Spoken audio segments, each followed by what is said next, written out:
Nigel Farage describes Hillary as sad and pathetic.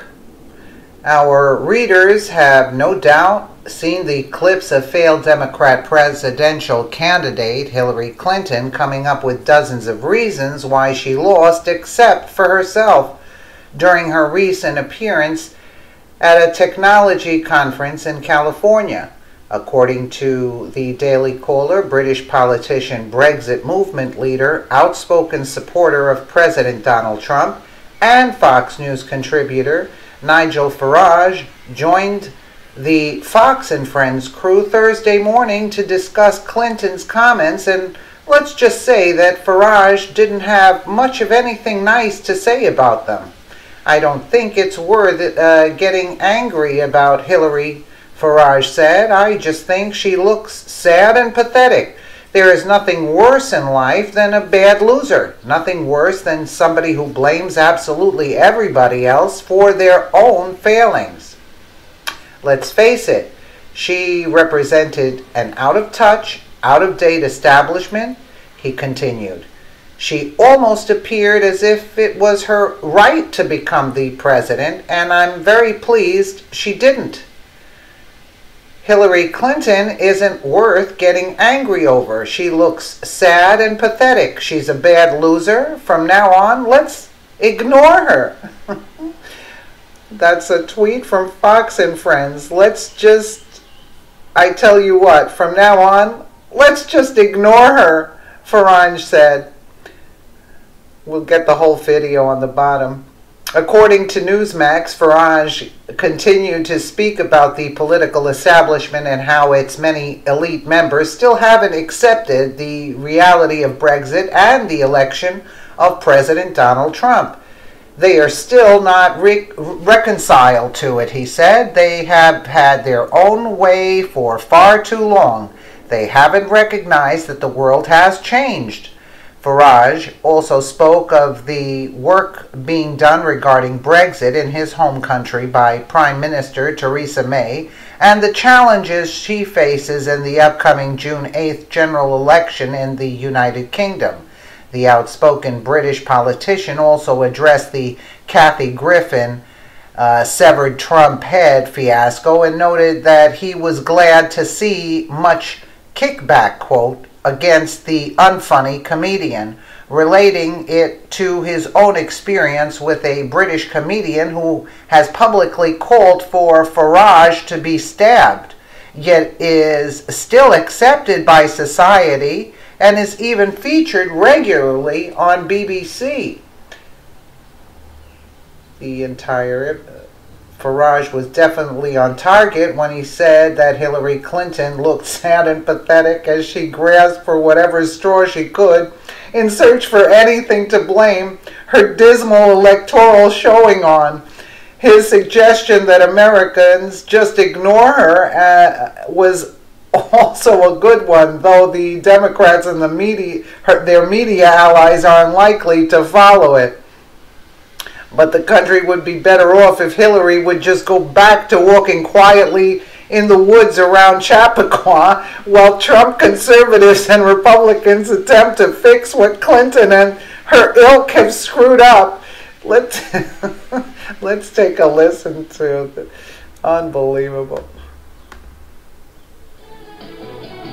He does have a visceral grasp of America's political underbelly. He really understands how to inflame people, how to motivate them, how to bond with them over whatever their grievance is.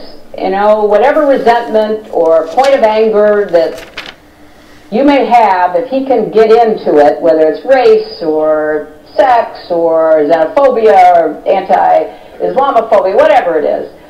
And so we're seeing it on a broader stage. And it is deeply troubling for not only our politics, but for our position in the world. Aren't those chairs you sit in for video games very close to the ground, right? I mean, you're sitting there when you're playing Space Invaders. Either that or she's in like an old seat from a Delta plane. Right, absolutely. Why waste them? Right. All right, let's bring in the former UK Independence Party leader and Fox News contributor, Mr. Nigel Farage. Hello, good morning to you. Thanks for joining us. Good morning. Good morning. We want to hear your reaction. What do you think of Hillary last night talking about how the American people are racist, they're sexist, xenophobic, and we want to know, is this a global argument of the left? She also blamed the New York Times. And the DNC. Yes, well, I mean, Hillary said the same things about me when I came across and supported Donald Trump in his campaign. I don't think it's worth getting angry about Hillary. I just think she looks sad and pathetic. There is nothing worse in life than a bad loser. Nothing worse than somebody who blames absolutely everybody else for their own failings. And let's face it, you know, she represented an out-of-touch, out-of-date establishment. She almost appeared as if it was her right to become the president, and I'm very pleased she didn't. Let's just, I tell you what, from now on, let's just ignore her. Nigel, I think a lot of people in her own party must be shaking their heads saying, how can we turn the page if she won't? Because, like it or not, she represents a lot of money and established power. Yeah, well, the establishment has been very sore. I mean, look, 2016, we had Brexit, we had Trump. They still haven't got over it. They're still not reconciled to it.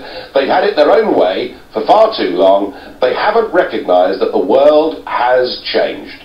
Well, absolutely. Part of the world changing was the Brexit upset that no one saw coming. People started waking up because of the internet. We have to follow through with that. And there's reports now out of the UK that Theresa May's lead and the Conservatives is at a record low of 3 points. So are you concerned that there could be a Brexit upset there?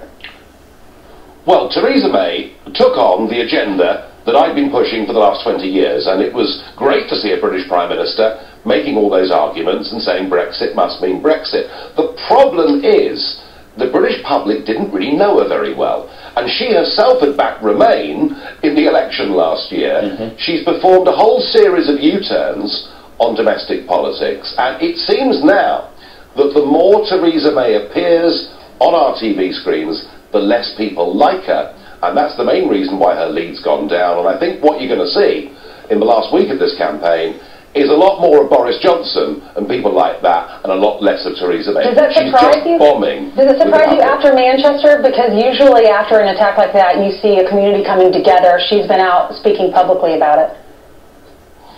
Well, look, I think you forget that for 6 years, she was our Home Secretary. She was in charge of dealing with the terror threat. And you know something? We've allowed nearly 400 jihadi fighters back into Britain from Syria and only prevented one of them from coming back. So actually, the public are saying, when she was in charge of this stuff, she wasn't tough, she didn't deal with it, and so there is a real crisis of confidence in, you know, can this person stick to a course? Right, and of course Hollande's out for a myriad of reasons, one of which is he couldn't keep anybody in France safe because of the myriad of attacks there. You can learn a lot from this. So let's talk about any semblance of decency. Kathy Griffin, a comedian here, came out and held the president's, a mock of president's head. We've all seen the picture already.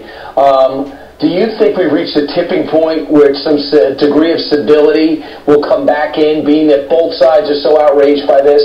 Or am I just in well, I hope world? so. I hope so. 2 years ago, a very well-known stand-up comedian in this country advocated publicly to audiences that I should be stabbed. Would you believe? Complaints were made to the police. The guy got off without any charges, and the BBC, our main national state broadcaster, still repeatedly used this guy. And when I saw what had happened, this sick image, supposed to be funny, but it wasn't, of Trump, and I'm pleased to see at last there is some kickback against these left-wing politicians who have gone away with outrages for years. I see this actually as good news, and I think we've turned a corner back towards something rather more decent. Yeah, I guess as long as we turn that corner and there's nothing there as opposed to something else even further.